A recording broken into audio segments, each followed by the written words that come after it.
उन नेताओं की जन्म कुंडली हमने बनाई है। हाँ, और उसमें यह पता चल रहा है कि 20 साल पहले जिन नेताओं के पास टूटी साइकिल नहीं थी चढ़ने के लिए, आज उनके पास मुंबई से लेकर पुणे के बीच की हजारों हेक्टेयर जमीन कहां से आई है? हजारों हेक्टेयर जमीन कहां से आई है?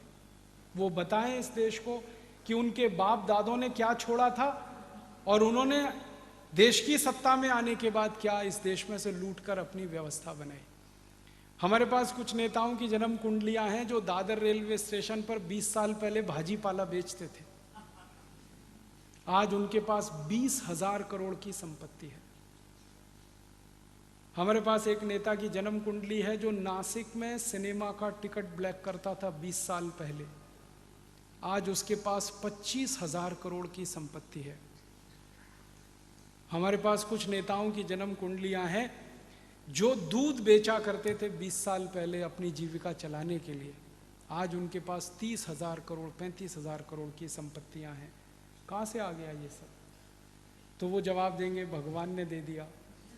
यही कहेंगे ना, तो हम कहेंगे ये भगवान को वापस अर्पित कर दो।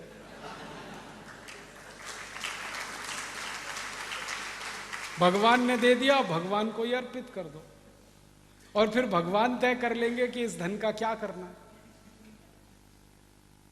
इस देश में कई नेताओं को सीबीआई ने पकड़ा है, आपने सुना होगा उनका जवाब।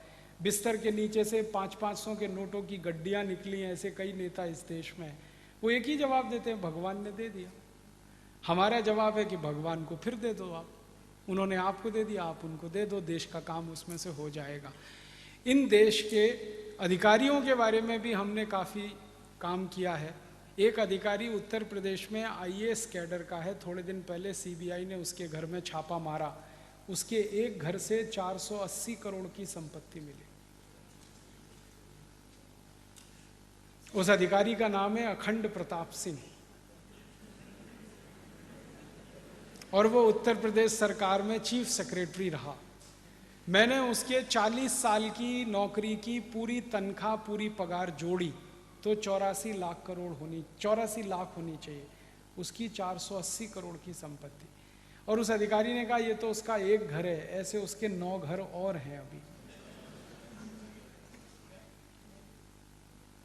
ऐसे इस देश में हजारों अधिकारी, हजारों नेता हैं। जब हम ये काम में लगे तो सबसे बड़ी मुश्किल हमारे सामने पता है क्या आई? कि स्विट्जरलैंड की बैंकों में किसका खाता है किसका नहीं, ये माहिती मिलना बड़ा मुश्किल, क्योंकि वो सीक्रेसी मेंटेन करते हैं। तो उनको जब जब हमने संपर्क किया, उन्होंने हर बार हमको यही कहा कि आपको तो माहिती नहीं दे सकते, लेकिन आपकी सरकार कहेगी तो हम माहिती देने के लिए मजबूर हैं। आपको नहीं दे सकते, आपकी सरकार को दे सकते। तो हमने कहा ठीक है, जब हम सरकार कभी बनाएंगे तब आपसे माहिती ले लेंगे। अभी फिर माहिती लेने के लिए दूसरा रास्ता हमने पकड़ा। वो दूसरा रास्ता ये था कि हमने स्विट्जरलैंड की एम्बेसी को पत्र भेजा और ये कहा कि आपके देश में कितने भारतवासी हर साल आते हैं, ये माहिती दे दीजिए।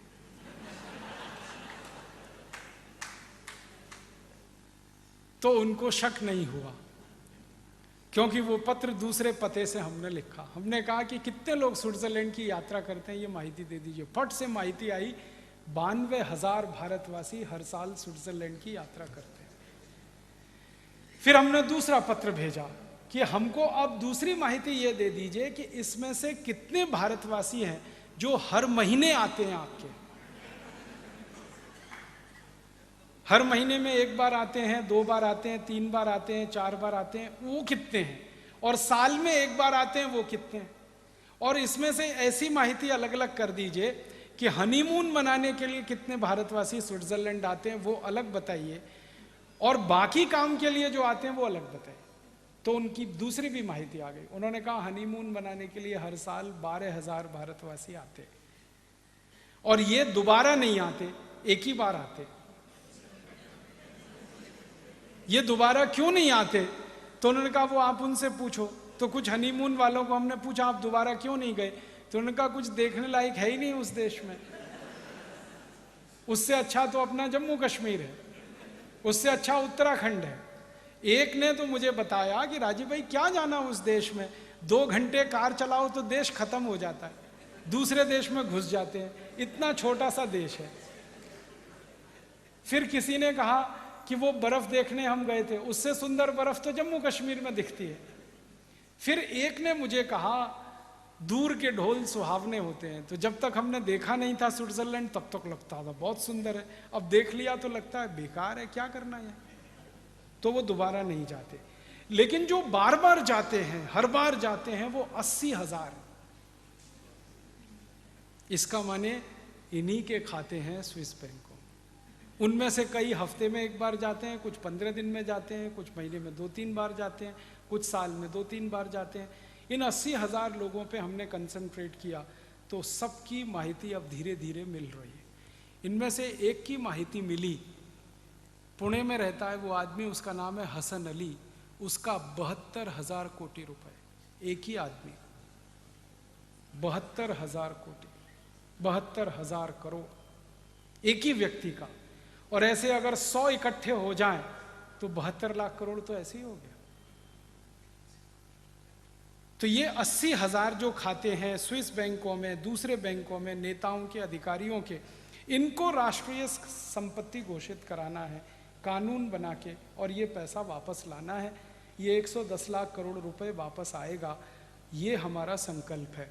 और इसको लाने के लिए संसद की मदद हम ले रहे हैं। संसद अगर नहीं करेगी तो हो सकता है एक दिन संसद में ये प्रस्ताव आए और सारे नेता, सारे पुढ़ारी एक स्वर से इसका विरोध करें और प्रस्ताव पास ना हो पाए। ये हमें मालूम है, अंदाजा है, ये हो सकता है।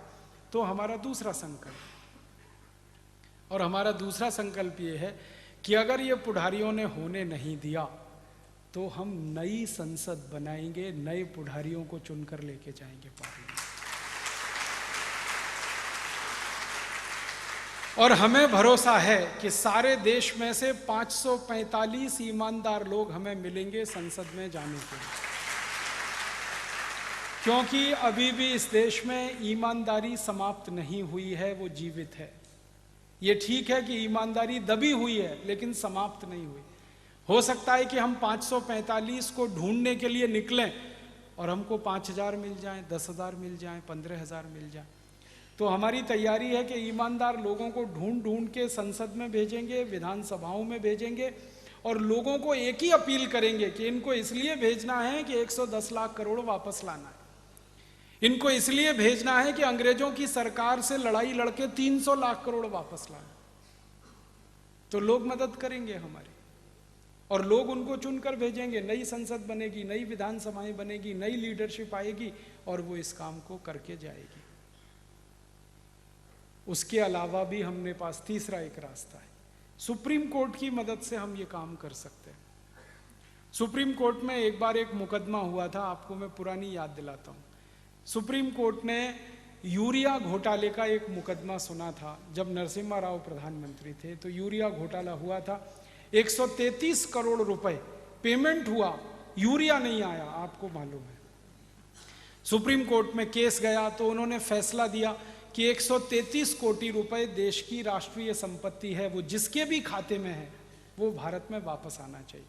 तो सीबीआई ये जजमेंट की कॉपी लेके स्विट्जरलैंड गई, खाता ट्रेस हुआ तो पता चला नरसिम्हा राव के बेटे के खाते में वो पैसा जमा था। सीबीआई ने उसको गिरफ्तार किया और भारत की जेल में लाकर बंद किया, और आज भी वो जेल में है। उसके पिता तो स्वर्गवासी हो गए, नरसिम्हा राव का बेटा जेल में है, और जो खाते में पैसा जमा था वो खाता जब्त हुआ, 133 कोटि रुपए वापस आया और हमारे सुप्रीम कोर्ट के खजाने में आ गया। अब हम सुप्रीम कोर्ट में जो कहना चाहते हैं वो ये कि यूरिया घोटाले का पैसा अगर वापस आ सकता है तो चारा घोटाले का भी आ सकता है, बोफोर्स घोटाले का आ सकता है, सब घोटालों का पैसा आ सकता है। घोटाला घोटाला सब एक, पैसा पैसा सब एक, वो भी आ सकता है। और इसके लिए सुप्रीम कोर्ट में मुकदमा हो चुका है, आपको जानकारी में देने आया। सुप्रीम कोर्ट में दर्ज हो गया है मुकदमा, केस फाइल हो गया है। 27 सितंबर उसकी तारीख है, उस दिन बहस होगी। आपको सूचना मिलेगी अखबारों के माध्यम से, टीवी चैनल के माध्यम। कोर्ट क्या कह रहा है? कोर्ट ने नोटिस दे दिया सरकार को। कोर्ट का नोटिस सरकार को गया है कि आप जल्दी से बताइए किस किस के खाते हैं, किस किस का पैसा है। सरकार इस समय घबराई हुई है। घबराई क्यों हुई है? जिनके खाते हैं, जिनका पैसा है, उनके समर्थन पे सरकार टिकी हुई है और चल रही है, तो उनकी घबराहट इस बात से है। अब कोर्ट का डंडा अब सरकार पे पड़ेगा, और कोर्ट जब सख्ती करेगा तो सरकार को भी ये काम करना पड़ेगा। सरकार ने अभी एक पत्र भेजा है स्विट्जरलैंड में, वहां से बात आई है, और स्विट्जरलैंड सरकार पता है क्या कह रही है? भारत सरकार ने पत्र इतना कमजोर लिखा है कि हम कुछ नहीं कर सकते, दूसरा पत्र भेजो, ताकतवर पत्र भेजो, ताकि हम वो बता सकें कि किसका कितना पैसा है। लीचेस्टन नाम के एक देश में पैसा है, वहां से पत्र आ गया है कि हम भारत सरकार को सब माहिती देने को तैयार हैं, आप हमसे पूछो किसका कितना पैसा। और अमेरिका नाम का देश हमको कह रहा है कि आप इसकी लड़ाई लड़ो, मैं आपका साथ देने को तैयार हूं। क्योंकि जो बराक ओबामा इस समय अमेरिका का राष्ट्रपति है, उसने ये काम किया है अपने देश में। आपको मालूम है, बराक ओबामा ने राष्ट्रपति बनने के बाद जितना पैसा स्विस बैंक में था अमेरिका के भ्रष्ट लोगों का, वो सब राष्ट्रीय संपत्ति घोषित किया था। 19,740 खाते पकड़े गए अमेरिका के स्विस बैंकों। वो सारा पैसा $470 अरब निकला, वो पूरा अमेरिका को वापस आया। तो अमेरिका ने अगर किया तो भारत भी कर सकता है।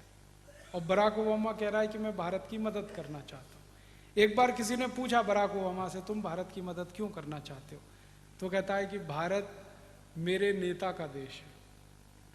तो किसी के समझ में नहीं आया मेरे नेता का मतलब क्या होता है। तो उसने कहा जिसको मैं नेता मानता हूं उसका देश है भारत। तो किसको मानते हो? तो उसने कहा महात्मा गांधी। बराक ओबामा की मेज पर महात्मा गांधी की फोटो है, और उसके घर में हनुमान जी की मूर्ति स्थापित है। जब उसने चुनाव लड़ा था तो हनुमान जी की प्रतिमा भारत से मंगाई थी, उसको मंदिर बना के स्थापित किया उसने अपने घर में। बराक ओबामा आधा क्रिश्चियन है, आधा मुसलमान है, लेकिन बजरंगबली का भक्त है। महात्मा गांधी का चाहक है। तो कहता है कि बजरंगबली और महात्मा गांधी का देश है भारत, इसलिए मैं मदद करना चाहता हूं। वो तैयार है। वो भारत सरकार को कई बार कह चुका है कि अगर स्विट्जरलैंड की सरकार कुछ गड़बड़ करे तो मुझे बताओ,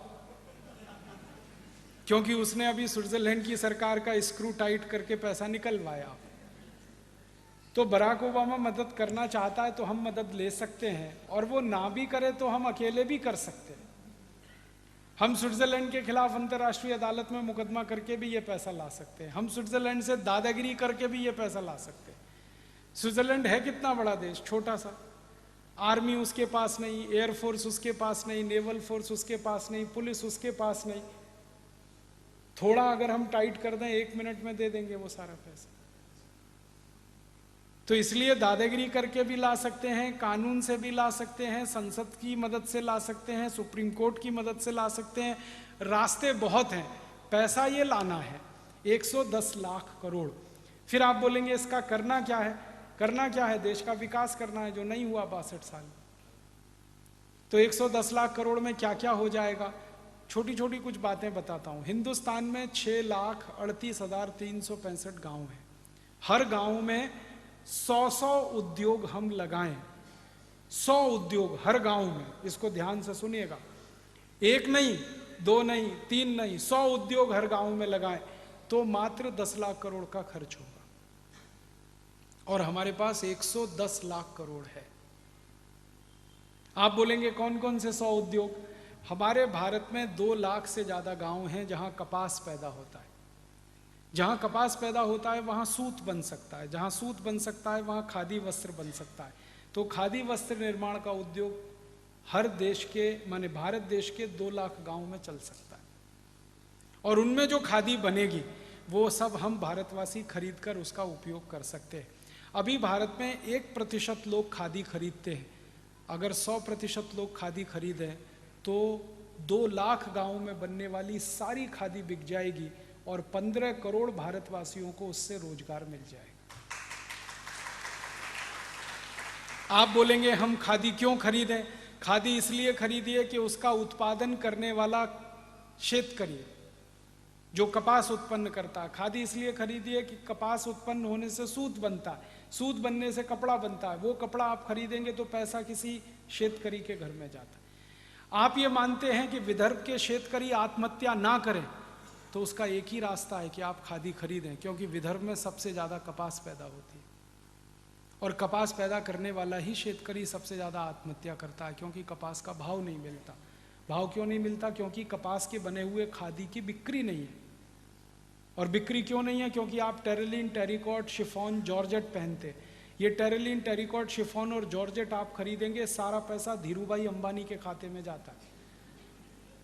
करोड़पति को 10 करोड़पति आप बना रहे हैं, 10 करोड़पति को अबजपति बना रहे हैं। क्या आप सेवा कर रहे हैं देश की? कोई भी सिंथेटिक कपड़ा आप खरीद रहे हैं, पैसा अंबानी बंधुओं को ही मिलेगा। और अंबानी बंधुओं की 1 मिनट की इनकम 20,000 रुपए है। आप उस 20,000 को और 30,000 बना रहे हैं। क्या सेवा कर रहे हैं देश? जो भूखा मर रहा है शेतकरी, उसकी सेवा करिए, उसके घर में पैसा दीजिए। और उसकी सेवा करने का एक ही रास्ता आपके पास है कि आप खादी खरीदिए। और खादी इसलिए खरीदिए कि खादी महात्मा गांधी ने पहनी, खादी लोकमान्य बाल गंगाधर तिलक ने पहनी, खादी इस देश में भगत सिंह ने पहनी, खादी इस देश में चंद्रशेखर आज़ाद ने पहनी, खादी इस देश के क्रांतिकारियों का कपड़ा है, खादी इस देश के क्रांतिवीरों का कपड़ा है। मैंने एक दिन सोचा कि एक एक दो दो कपड़े भी खादी के खरीदने लगे हम।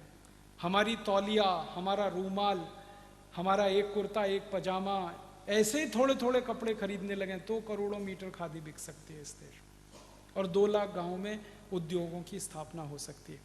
दूसरा एक उद्योग इस देश में हर गांव में हो सकता है। वो क्या है? भारत में लगभग 1,75,000 गांव हैं जहां गन्ना पैदा होता है, ऊस पैदा होता है, और उस ऊस से हम गुड़ बना सकते हैं, और वो गुड़ हम सभी इस्तेमाल कर सकते हैं। तो आप बोलेंगे साखर का क्या करें? साखर का एक्सपोर्ट करो, गुड़ का इस्तेमाल खुद करो। साखर खाने में अच्छी नहीं है, गुड़ सबसे अच्छा है। साखर और गुड़ का अंतर बता देता हूं एक ही मिनट में। आप खाना खाइए, मान लीजिए आप 400 ग्राम खाना खाते हैं एक बार में, इससे ज़्यादा कोई खा नहीं पाता। 400 ग्राम खाना खाया और 10 ग्राम गुड़ खा लिया आपने भोजन के बाद, तो 400 ग्राम खाने को वो 10 ग्राम गुड़ पूरा हजम करा देगा, पचा देगा। इतनी ताकत 10 ग्राम गुड़ में है। और अब इसका उल्टा बता देता हूं। आपने 400 ग्राम खाना खाया और उसके पीछे से 1 चम्मच साखर आपने खाई, तो 1 चम्मच साखर को पचाने में वो 400 ग्राम भोजन की पूरी ऊर्जा खर्च हो जाएगी, फिर भी वो पचेगी नहीं आपको। इतना अंतर है साखर और गुड़ में। इसलिए खाना है तो गुड़ खाइए, साखर बंद करिए। तो आप बोलेंगे फिर ये साखर कारखानों का क्या होगा? ये चलाएंगे हम, विदेशों में बेचेंगे साखर को, जिनको खानी है खाएं, मरना है मरे, हमसे क्या, ले लो। डायबिटीज में मरो, हार्ट अटैक में मरो, कोलेस्ट्रॉल बढ़ा के मरो, हमको क्या, लेना है ले लो।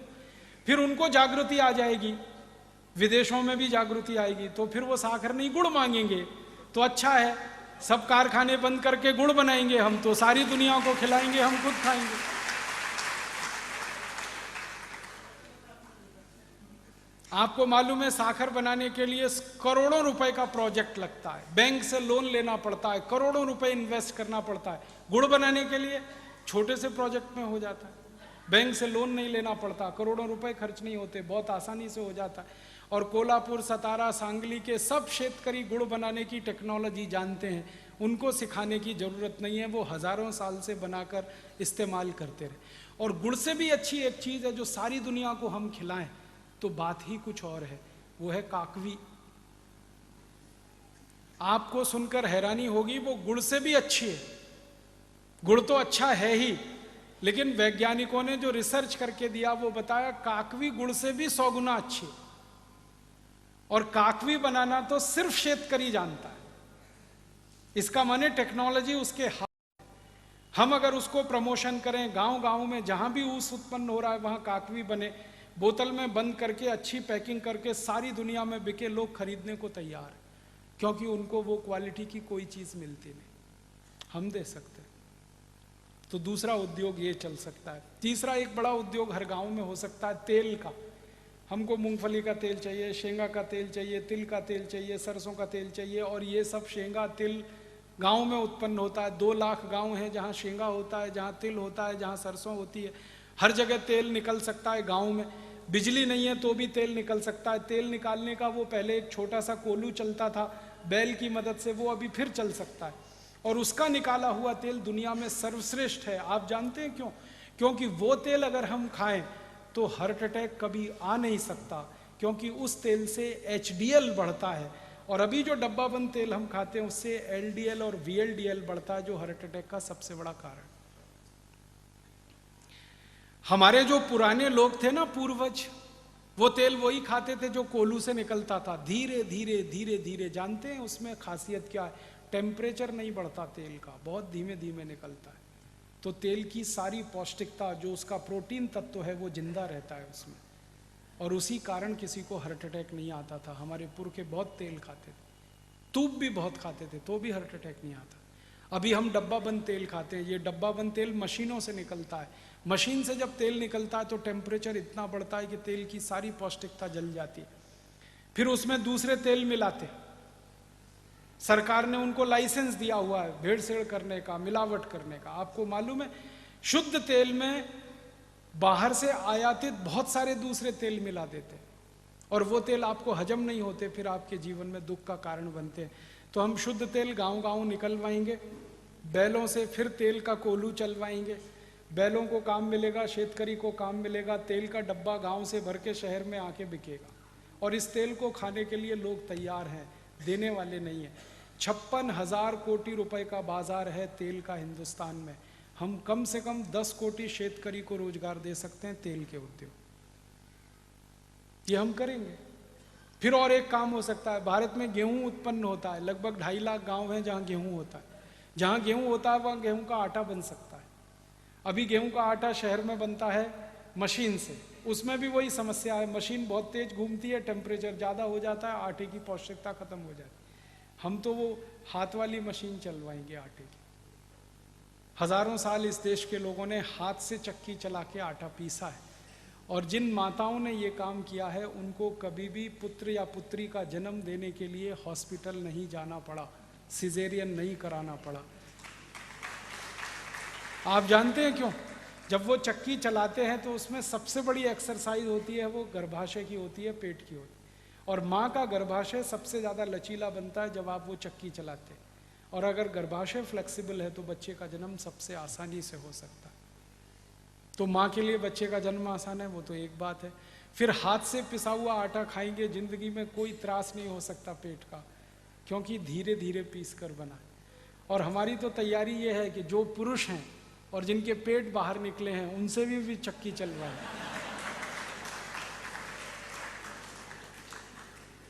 उनका भी पेट अंदर चला जाएगा, वो स्लिम और ट्रिम हो जाएंगे। ऐसे भी चक्की चलाते हैं ना, स्वामी रामदेव जी चलवाते हैं कि नहीं? फिर असली में चलवाएंगे, गांव गांव में आटा भी बनेगा, लोगों को रोजगार मिलेगा, हमको बेस्ट क्वालिटी। और आपको माहिती है, शेतकरी गेहूं बेचे तो 11 रुपए किलो, और गेहूं का आटा 26 रुपए किलो। तो गेहूं क्यों बेचना, आटा बना के बेचना ना, फिनिश प्रोडक्ट देना, रॉ मटेरियल गांव से बाहर नहीं लाना। भारत में 90,000 गांव हैं, 90,000, जहां बटाटा उत्पन्न होता है। अब बटाटा जहां है वहां बटाटा चिप्स बनवाएंगे गांव गांव से, और शहर में बिकवाएंगे। विदेश की कंपनी आके बटाटा चिप्स बेचती है 400 से 500 रुपए किलो, हम 100 रुपए किलो तो बेच ही सकते हैं। रफल्स है, हॉस्टेस है, टॉप रेमन है, ये सब 400-500 रुपए किलो के हैं। हम हमारे गांव का बटाटा चिप्स 50 रुपए 100 रुपए किलो बेचे, करोड़ों लोगों को काम मिल सकता है। फिर टमाटर पैदा होता है 65,000 गाँव में, टमाटर का सॉस गाँव में बन सकता है, वो शहर में बिक सकता है। अचार है, मुरब्बा है, ऐसे 100 उद्योग हर गांव में चल सकते हैं। और एक उद्योग में 10 लोगों को भी काम मिला तो 1,000 लोगों को रोजगार हर गांव में मिलता है। और अगर 1,000 लोगों को गांव में रोजगार मिला तो 1,000 परिवार की जिंदगी सुधरेगी। इस देश का बेरोजगारी गांव से बिल्कुल खत्म हो जाएगी। और मैं तो वो दिन देख रहा हूं कि शहरों में बसे हुए लोग गांव भागकर वापस जाएंगे, क्योंकि उनके घर के पास ही उनको रोजगार मिल जाएगा। शहरों के लोग अगर गांव वापस चले जाएं तो झुग्गी झोंपड़ियां खत्म हो जाएंगी। मुंबई की धारावी जो झुग्गी झोंपड़ी है वो हमारे मुंह पर तमाचे की तरह से, वो इसलिए है कि गांव में रोजगार नहीं है तो मुंबई जाके उनको रोजगार ढूंढना पड़ता है। जब गांव में काम मिलेगा तो कोई झुग्गी झोंपड़ी में क्यों रहने शहर में जाए। ऐसी व्यवस्था हम बनाना चाहते हैं और इस पूरी व्यवस्था को बनाने में मात्र 10 लाख करोड़ का खर्चा है और हमारे पास 110 लाख करोड़ है। फिर बचेगा पैसा 100 लाख करोड़, उसका क्या करेंगे? फिर उसके दूसरे काम करेंगे, सड़क बनवाएंगे गांव गांव। फिर उसके बाद बचेगा तो क्या करेंगे? बीज की व्यवस्था करेंगे, इलेक्ट्रिक करंट दिलवाएंगे हर गांव में। भारत के हर गांव में 24 तास इलेक्ट्रिक करंट मिले, उसके लिए 4.5 लाख करोड़ का खर्चा करना आसानी से कर सकते हैं। छोटे छोटे पावर स्टेशन बना सकते हैं, 1 मेगावाट के, 2 मेगावाट के, और 10 गांव को बिजली सप्लाई हो वो एक पावर स्टेशन कर देगा। अभी पावर स्टेशन बहुत बड़े हैं, 1000 मेगावाट के, 1500 मेगावाट के। उनकी समस्या क्या है कि वहाँ जो बिजली उत्पन्न होती है 11,000 वोल्ट की होती है और घर में जो बिजली इस्तेमाल होती है वो 220-240 वोल्ट की होती है। तो 11,000 वोल्ट पे पहले बिजली पैदा करते हैं, फिर उसको स्टेप डाउन करके नीचे नीचे लाके 240 वोल्ट पे कन्वर्ट करते हैं। हजारों यूनिट बिजली फालतू में बर्बाद होती है। हम इस व्यवस्था को बदलना चाहते हैं, 1 यूनिट भी बिजली बर्बाद नहीं होनी चाहिए। क्या करें? छोटे पावर स्टेशन बनाओ, 1 मेगावाट का बनाओ, 2 मेगावाट का बनाओ, तो बिजली ही 240 वोल्ट की पैदा करो, तो स्टेप डाउन करनी ना पड़े। तो घरों में इस्तेमाल करने के लिए बिजली अलग, कारखानों में अलग, रेलवे के लिए अलग, ये 3 स्तर पर हम अलग अलग कर देंगे तो फालतू बिजली खराब नहीं होगी और जितनी बिजली हमने बचाई उतनी उत्पादन हो जाएगी। और 35 से 37% हमारे यहाँ जो ट्रांसमिशन लॉस है ये पूरा हम खत्म कर सकते हैं। छोटे पावर स्टेशन बना के ये काम कर सकते हैं। ये करने के बाद भी पैसे बचेंगे तो हॉस्पिटल बना देंगे, स्कूल बना देंगे, कॉलेज बना देंगे, सब हो जाएगा, गांव में कुछ नहीं बचेगा तो भी हमारे पास 60 लाख करोड़ बचेगा। 50 लाख कोटी में सब काम हो जाएगा। फिर हमें सोचना पड़ेगा अब क्या करें, कुछ करने के लिए नहीं, तो फिर योग करेंगे, प्राणायाम करेंगे, हम सुधरेंगे, उनको सुधारेंगे, अपनी सीट सब स्वर्ग में बुक कराएंगे और क्या करेंगे, फिर यही करेंगे। और 60 लाख कोटी जो बच गया उसको फिक्स डिपॉजिट में रख देंगे भारत माता के नाम से, उसका 10% का ब्याज भी मिला साल का तो 6 लाख कोटी हो गया। उतने पैसे से देश का बजट बना लेंगे, टैक्स लगाने की जरूरत नहीं है, पूरे देश को 0 टैक्स बना लेंगे। अभी अंग्रेजों के समय के बनाए हुए 64 तरह के टैक्स, 23 अंग्रेजों के और काले अंग्रेजों के 64 तरह के सब टैक्स खत्म कर दें तो भी ये देश चलेगा। एक भी टैक्स हम नहीं लें। इनकम टैक्स खत्म, सेंट्रल एक्साइज खत्म, सेल्स टैक्स खत्म, रोड टैक्स खत्म, टोल टैक्स खत्म, कॉरपोरेशन का टैक्स खत्म, सारे टैक्स खत्म। फिर आप बोलेंगे तो देश कैसे चलेगा? जो बचा पैसा है स्विस बैंक का उसके ब्याज पे चलेगा और कभी कमी पड़ेगी पैसे की, वैसे तो पड़ेगी नहीं क्योंकि विकास का सब काम हो गया तो फिर पैसे की जरूरत क्या। अगर मान लीजिए कमी पड़ेगी तो लोगों से दान मांग लेंगे। भारत के लोग तो बहुत दान देते, देश के लिए भी दान देंगे। कारगिल युद्ध हुआ तो लोगों ने दान दिया, गुजरात में भूकंप आया तो दान दिया, उड़ीसा में बाढ़ आई थी तो दान दिया, बिहार में अभी बाढ़ आई थी तो हमने दान दिया। तो भारत के लोग तो दान देते हैं, दानवीर हैं, दान मांग लेंगे देश के लिए जरूरत पड़ेगी तो। और मुझे लगता है कि दान ज़्यादा देंगे, टैक्स नहीं देते क्योंकि टैक्स वीर नहीं है, दानवीर है। इस देश के ऐसे बहुत लोगों को मैं जानता हूं जो टैक्स में पैसा बचाने के लिए चार्टेड अकाउंटेंट्स रखते हैं और रोज दान देते हैं लाखों रुपए का। मैं उनको कहता हूं लाखों रुपए आप दान दे रहे हो तो टैक्स में क्यों नहीं देते? वो मुझे बहुत गहरी बात कहते, वो कहते राजीव भाई भारतीय संस्कृति में कुपात्रों को दान नहीं देते। ये टैक्सेशन का डिपार्टमेंट कुपात्र लोगों का, इनको हम 1 पैसा भी नहीं दे सकते, सुपात्र को हम चाहें उतना दे सकते। मैंने एक दिन कैलकुलेशन किया, आप सोचेंगे हैरान हो जाएंगे, हर आदमी चाय के 1 प्याले के बराबर का धन, चाय का 1 प्याला 5 रुपए का है ना, हर आदमी 5 रुपए भारत देश को रोज दान दे दे तो साल भर का कुल कलेक्शन इनकम टैक्स से 3 गुना ज्यादा आता है। इतनी ताकत है दान में। और हम जब सारे टैक्स खत्म कर दें, income tax, central excise, sales tax, road tax, toll tax, तो लोग तो और ज्यादा दान दे देंगे, क्योंकि उधर से पैसा बचेगा उनका। देश के लिए दान देने में किसी को त्रास नहीं। वो ये कहते हैं कि दान लेने वाले में पात्रता होनी चाहिए। लोग तो करोड़ों रुपए देने को तैयार हैं इस देश में। तो हम दान आधारित देश चलाएंगे। और अगर कभी टैक्स लगाना भी पड़ा, मान लीजिए, वैसे तो जरूरत पड़ेगी नहीं, फिर भी हमने हिसाब जोड़ रखा है कि अगर टैक्स की कहीं कोई थोड़ी भी जरूरत पड़ी, तो भारत में जो ट्रांजैक्शन होता है रोज का, बैंक में होता है चेक और ड्राफ्ट से 1,25,000 कोटि रुपए रोज का, कैश में ट्रांजैक्शन होता है 5 लाख कोटि रुपए का, दोनों जोड़ दें तो 6,25,000 कोटि का डेली ट्रांजैक्शन है। एक साल का ट्रांजैक्शन निकालें तो 365 का गुणा कर दें। इस पूरे ट्रांजैक्शन पर अगर 2% टैक्स ले लें तो आज के टैक्स से कुल मिलाकर 3 गुना ज्यादा इकट्ठा होता है। सिर्फ 2% ले लें, और 1% ले लें तो आज के कुल टैक्स से 1.5 गुना ज्यादा इकट्ठा होता है। माने पैसे की कोई कमी नहीं पड़ेगी इस देश में।